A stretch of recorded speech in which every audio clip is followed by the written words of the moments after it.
여러분과 함께 또한 사제의 영과 함께 루카가 전한 거룩한 복음입니다. 주님 영광 받으소서. 그때 군중 가운데서 어떤 사람이 예수님께 스승님, 제 형더러 저에게 유산을 나누어 주라고 일러 주십시오 하고 말하였다. 그러자 예수님께서 그에게 말씀하셨다. 사람아, 누가 나를 너희의 재판관이나 중재인으로 세웠단 말이냐? 그리고 사람들에게 이르셨다. 너희는 주의하여라. 모든 탐욕을 경계하여라. 아무리 부유하더라도 사람의 생명은 그의 재산에 달려있지 않다.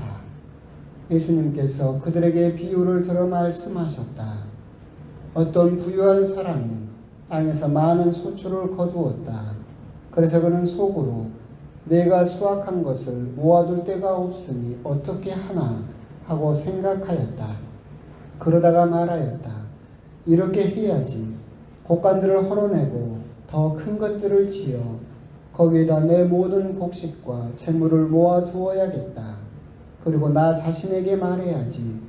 자, 내가 여러 해 동안 쓸 많은 재산을 쌓아두었으니 쉬면서 먹고 마시며 즐겨라.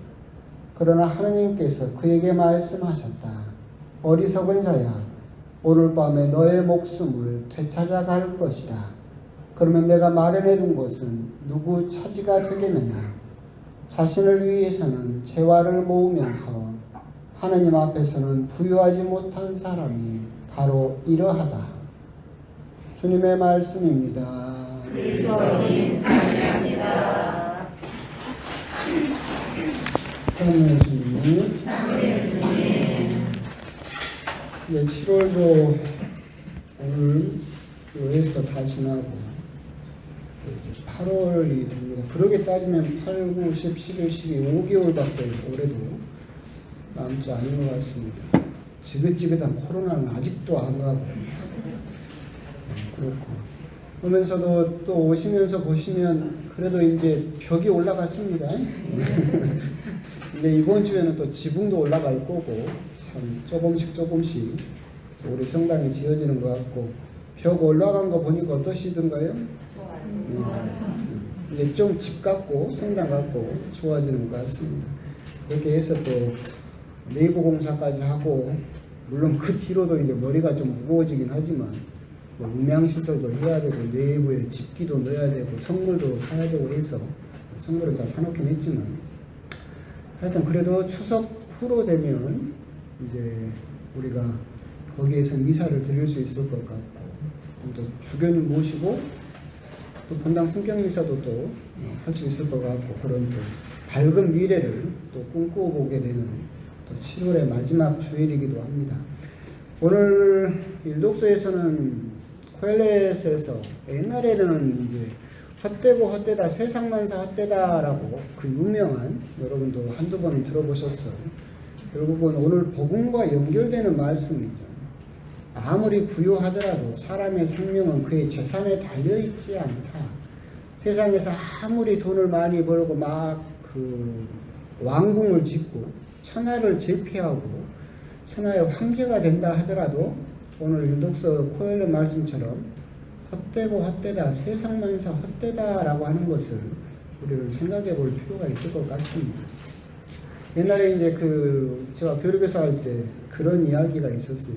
하느님께서 우리 인간들에게 정말 이해할 수 없는 것이 몇 가지가 있다.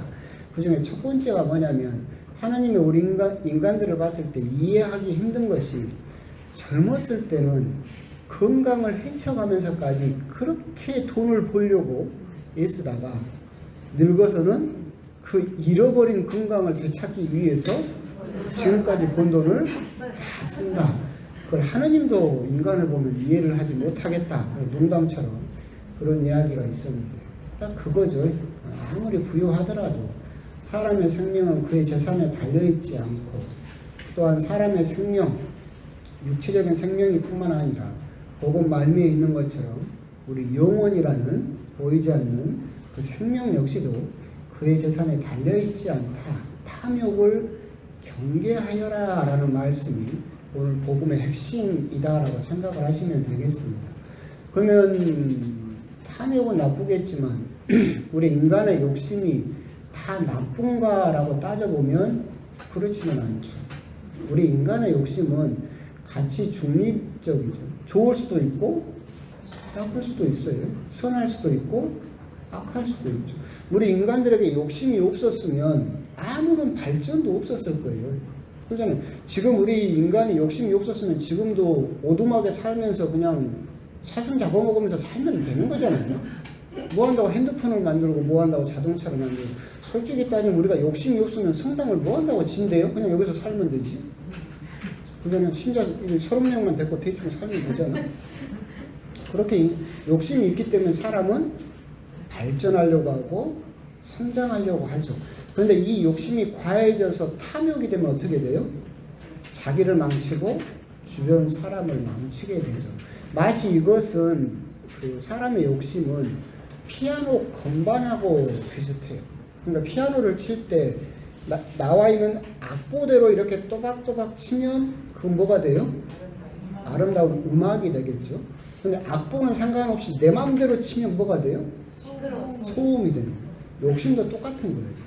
하느님의 법이라든가 우리가 믿고 있는 양심의 법에 따라서 그 악보에 따라서 그 건반을 누르고 욕심을 부리면 우리들은 발전하고 성장할 수 있는 아름다운 모습을 보일 수 있겠지만 그런 악보하고 상관없이 내 욕심대로 내 마음대로 하겠다라고 건반을 누르기 시작하면 그 탐욕이 돼서 자기를 망치고 그리고 다른 사람까지도 망치는 그런 안 좋은 모습이 되겠죠. 이 독서에서도 탐욕은 우상 숭배입니다 라고 사도 바오로가 하셨던 것처럼 우리가 탐욕을 하게 되면 하느님 말고 다른 것을 믿고 그것을 추정하기 때문에 결국은 우상 숭배에 빠지는 어리석은 모습을 보이게 된다라고 하는 겁니다. 이런 욕심이라든가 우리가 자칫 잘못하면 그렇게 알고 있으면서도 헛되고 헛되다, 세상만사 헛되다라고 머리로는 생각하고 있겠지만 사실은 욕심을 버리기가 참으로 어렵다라고 하는 거죠. 갑자기 생각나는데 제가 옛날에 시골 본당에 있었는데 거기다 할머니들이 참 많았어요. 주일 미사를 하는데 신자가 반이 없는 거야. 그래서 다 어디 갔대요? 그랬더니 장날이래. 반이 안 나왔어. 또 다음 주에 봤더니 또 반이 없는 거예요. 어디 갔대요? 그랬더니 일당 9만 원짜리 일어나서 헛되고 헛되다 세상만사 헛되다라고 머리는 알지만 당장 눈앞에 일당 9만 원이 보이니까 가버리는 거예요. 그렇게 우리 욕심을 사실은 알면서도 버리기가 참으로 힘들다라고 하는 겁니다. 왜 그럴까라고 생각을 하면 옛날에도 한번 말씀드렸었는데 주보 밑에도 저거 이렇게 그림을 빈칸이 있어서 그려놓은 거예요. 빈칸을 서울시고 여기 있는 게 이제 보통 익시온의 수레바퀴, 욕망의 수레바퀴라고 하는 건데 이 수레바퀴가 영원히 멈추지 않고 돌아간다라고 해서 욕망의 수레바퀴라고 부르는데 우리 인간에게는 이제 세 가지 욕망이 있다고 그랬어요. 첫 번째 욕망이 뭐냐면 오른쪽에 있는 것처럼 갖고 싶다 라는 소유하고 싶다라는 욕망이 있고 두 번째 욕망은 뭐냐면 그걸 가지면 유지하고 싶다, 계속 갖고 싶다라는 욕망이 들어요. 그리고 세 번째 욕망이 뭐예요? 새로운 것을 갖고 싶다라는 욕망. 이게 욕망의 수레바퀴예요. 무슨 말이냐면 쉽게 말하면 그럴 리가 없겠지만 제가 막 열심히 운동을 했어요. 하고 너무나 배가 고파서 집에 딱 왔더니 식탁 위에 뭐가 있어요? 김밥이 있어요. 그럼 첫 번째 드는 욕망이 뭐예요? 먹고 싶다. 먹고 싶잖아. 그래서 그걸 딱 먹었어요. 그랬더니 대체나 맛있어요. 그럼 두 번째 욕망이 들어요. 뭐예요? 더 먹고 싶다. 더 먹었죠. 그랬더니 저희 어머니가 우리 어머니가 그 모습을 보더니 아이고 우리 신부 김밥 좋아하네 하고는 삼시세끼 김밥을 먹어요. 그럼 세 번째 욕망이 들어요. 뭐예요? 딴 거 먹고 싶다. 김치찌개. 김치찌개를 또 봤어요. 그럼 어떻게 돼요? 또 첫 번째 욕망이 들어요. 뭐예요? 먹고 싶다. 한 숟가락을 떠먹으면 더 먹고 싶다. 그래서 계속 먹으면 우리 어머니가 아이고 우리 아들 김치찌개 주냐고 삼시세끼 김치찌개를 주면 딴 거 먹고 싶다. 이 수레바퀴가 멈출 수가 있어요? 없다는 거예요. 우리 인간의 본성상 이 수레바퀴는 끊임없이 죽을 때까지 계속 돌아가게 되어 있다. 이걸 멈추지 않으면 뭐가 되는 거예요? 탐욕이 되는 거예요.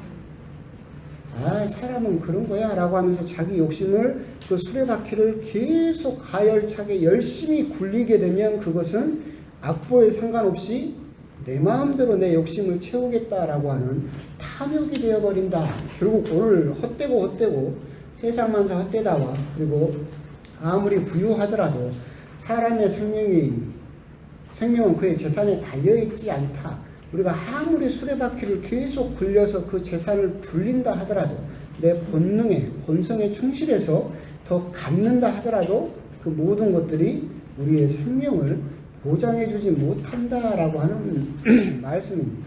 이 뒷부분에 예수님의 비유 말씀을 들으면 그렇죠. 어떤 부자가 있었는데 그렇게 했어요. 쉬면서 먹고 마시며 즐기자라고 했는데 하느님께서 오늘 밤에 내 목숨을 되찾아갈 것이다 라고 하면서 네가 이때까지 쌓아오는 그 많은 재물이 딴 사람 차지가 되면서 아무 소용이 없다라는 비유 말씀을 하고 계시죠. 그런데 이 부자의 이야기를 곰곰이 보고 있으면 재밌는 부분이 그거 있어요. 이게 성경이 번역이 돼서 약간 약해지긴 했는데 성경 원본 그대로 하고 옛날 번역을 보면 꼬박꼬박 붙여놓은 말이 있어요. 뭐냐면 무슨 말이냐면 내 곡간들을 내 모든 곡식과 내 재물을 그래서 성경 원본에는 이 모든 것 앞에가 뭐가 붙어 있어요? 내 거라는 것이 붙어 있어요. 그러면서 마지막에는 그리고 이 새 번역에는 나 자신에게 말해야지 라고 되어 있는데 원본에는 내 영혼에게 말해야지 라고 되어 있어요. 그러니까 이 사람 영혼도 이제 누구 거예요? 내 거예요. 그랬는데 하느님께서 뭐라고 하세요? 오늘 밤에 내 목숨을 네 영혼을 되찾아가겠다. 그럼 이 영혼이 원래는 누구 거였다는 소리예요? 그러죠. 하느님 것을 되찾아가겠다. 이 부자는 곡간도 내 거고 곡식도 내 거고 재물도 내 거고 그러다가 이제는 무엇도 내 거예요? 영혼도 내 거다. 근데 하느님이 아니야 영혼은 누구 거야? 내 거야. 그래서 되찾아 가버리면 이때까지 다 내 거라고 생각했던 그 곡간, 곡식, 재물 이게 다 누구 거가 돼요? 딴 사람 것이 되죠. 딴 사람 것이 아무 소용이 없어져 버린다라고 하는 거죠. 이 부분에서 이제 우리들도 자칫 잘못하면 그러잖아요. 여러분도 다 내 것이라는 의식에 사로잡히게 되면 여러분 것이 아닌 것에도 욕심을 내는 경우가 참 많아요. 자, 우리 임야수 형제님 앞에 핸드폰을 두고 있는데 이 핸드폰 누구 거예요? 형제님 거예요. 그죠? 여러분 자동차 누구 거예요? 여러분 거예요. 여러분 아파트 누구 거예요? 여러분 거예요. 하느님 거라고 하는 사람은 한 명도 없네. 여러분 거예요. 하나님도 욕심 많네. 여러분들이 뼈골 빠지게 고생해서 피땀 흘려서 벌어서 산 거니까 여러분 거지. 그건 여러분 거예요. 여러분 생명은 누구 거예요? 여러분 시간은 누구 거예요? 여러분 영혼은 누구 거예요? 이걸 구분할 줄 알아요. 우리들은 내 거라고 생각. 핸드폰도 내 거고 아파트도 내 거고 자동차도 내 거고 그거 맞아요. 여러분 거예요. 근데 여러분 것이 아닌 것도 내 거라고 생각을 해요. 시간도 내 거야. 내 영혼도 내 거고 생명도 내 거야. 그러면 내 거니까 어떻게 해도 돼요? 내 마음대로 해도 돼 라고 해버립니다. 근데 하느님은 뭐라고 이야기를 하시는 거예요? 그거 네 거? 아니야. 본래 누구 거예요? 내 거야. 그럼 내가 되찾아 가버리겠다라고 해버리면 끝난 거예요. 핸드폰이고 자동차고 아파트고 아무것도 소용이 없어져 버린다는 거예요. 우리가 이걸 잘 구분할 수 있어요. 하느님 것은 그렇다면 누구에게 돌려드려야 돼요? 하느님께. 그러니까 여러분들이 지금 일주일에 2시간이라도 차를 몰고든 걸어서든 지금 어디 와 있는 거예요? 미사 보러 와 있는 거예요. 이 시간은 원래 하느님 것이기 때문에 하느님에게 돌려드리기 위해서 하루에 15분, 10분이라도 여러분들이 기도하는 이유가 뭐예요? 원래 그게 하느님 꺼였습니까? 여러분야 우리가 그래도 돌려드리려고 하는 거예요. 그렇기 때문에 우리가 교회에서도 윤리에서도 생명을 함부로 하지 마라라고 하는 것도 우리도 세상에서는 사람들이 그러죠. 얘기도 내 거고 생명도 내 거니까 내 마음대로 해도 된다라고 이야기를 하지만 교회는 예수님께서는 성경은 그것은 너희들 것이 아니다라고 이야기를 하고 계신다. 오늘 뒷부분에서도 우리가 탐욕과 관계돼서 우리가 정말로 다시 한번 구분해서 생각해 봐야 될 것. 그것 맞다. 곡간이 됐든 곡식이 됐든 재물이 됐든 그것은 네 것이 맞지만 네 것이 아닌 것까지 네 것이라고 생각하면 안 된다. 영혼과 시간과 생명과 본래 하느님에게 거저 받았던 것. 오늘 하루도 그러잖아요. 제가 누차 말씀드리지만 오늘 하루를 살기 위해서 여러분은 하느님에게 뭐 드렸어요? 아무것도 준 게 없어요. 그런데 하루라는 시간을 거저 받았죠. 솔직히 여러분들이 어제 저녁에 하느님하고 뭐 고수도비라도 쳐가지고 땄어요? 아니죠. 그저 하느님에게 오늘 하루를 선물로 거저 받았어요. 그럼 이 오늘 하루를 그렇다면 누구를 생각하면서 누구를 중심으로 해서 살아야 된다는 소리예요? 하느님. 내가 하느님에게 받은 선물 그걸 가지고 사는데 그것마저도 내 거니까 내 마음대로 해도 된다라고 생각을 해버리면 안 된다라고 하는 겁니다. 결국은 탐욕이다라고 하는 것은 내 것이 아닌 것까지도 욕심내는 것. 그것이 바로 탐욕이기 때문에 우리들은 정말로 오늘 뒷부분에 비유해서 정말로 내 것은 어떤 것이며 하느님 것은 어떤 것인가.